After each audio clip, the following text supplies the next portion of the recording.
अंजनगावचा तिढा सुटला. शिवरायांच्या पुतळ्याचे बस स्थानकाच्या परिसरात स्थलांतर. सोलापूर माढा महामार्ग 3 दिवसानंतर वाहतुकीसाठी खुला. खबरदारी म्हणून 2 तालुक्यातील इंटरनेट सेवा 24 तास खंडित. माढा तालुक्यातील अंजनगाव खेलोबा येथे गेल्या 4 दिवसापासून दगदगत असलेला छत्रपती शिवाजी महाराजांच्या पुतळ्याचा वाद अखेर शनिवारी संपुष्टात आला. प्रशासकीय अधिकारी, लोकप्रतिनिधी आणि ग्रामस्थांमध्ये झालेल्या प्रदीर्घ चर्चेनंतर पुतळ्याचे बसस्थानकाच्या जागेत स्थलांतर करण्यात आलं. शनिवारी सायंकाळी 5च्या सुमारास विधिवत पूजनाने पुतळ्याची प्रतिष्ठापना करण्यात आली असून त्यानंतर 3 दिवस बंद असलेला सोलापूर माढा महामार्ग वाहतुकीसाठी खुला करण्यात आला.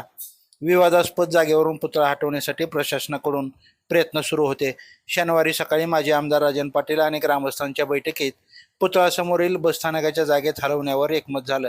दुपारी 1:30च्या सुमारास पुतळा हलवण्याची प्रक्रिया सुरू झाली.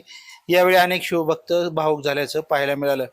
कोल्हापूर परिक्षेत्राचे विशेष पोलीस महानिरीक्षक सुनील फुलारी आणि पोलीस अधीक्षक अतुल कुलकर्णी यांच्या उपस्थितीत ग्रामस्थ बाबूराव माळी यांच्या हस्ते पुतळ्याचं पूजन करून प्रतिष्ठापना करण्यात आली. परिस्थिती नियंत्रणात ठेवण्यासाठी पोलिसांनी कुर्डवाडी ते यावली दरम्यान कडक नाकाबंदी केली होती. संपूर्ण प्रक्रियेवर ड्रोन कॅमेऱ्यांद्वारे लक्ष ठेवण्यात आलं. या प्रकरणी पोलिसांनी आतापर्यंत 6 जणांवर गुन्हे दाखल केले असून ड्रोन चित्रीकरणाच्या आधारे अन्य संशयितांची ओळख पटवून त्यांच्यावरही कारवाई केली जाणार असल्याची माहिती पोलीस महानिरीक्षक सुनील फुलारी यांनी दिली. अफवा पसरू नयेत यासाठी खबरदारीचा उपाय म्हणून शनिवारी सकाळी 9:30 वाजल्यापासून माढा आणि मोहोळ या 2 तालुक्यातील इंटरनेट सेवा बंद ठेवण्यात आली होती. यामुळे बँकिंग व्यवहार, ऑनलाईन कामे आणि सामान्य नागरिकांचे संपर्क पूर्णपणे कोलमडले होते. महामार्ग खुला झाल्याने प्रवाशांना दिलासा मिळाला असला तरी इंटरनेट अभावी जनजीवन काही काळ विस्कळीत राहिलं.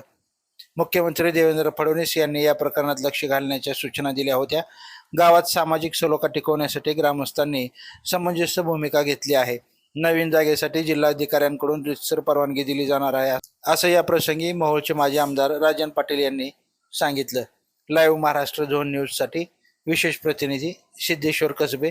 ताज्या अपडेटसाठी लाईव्ह महाराष्ट्र झोन न्यूजच्या यूट्यूब चॅनलला सबस्क्राईब करा, तसेच बेल आयकॉनवरती क्लिक करा.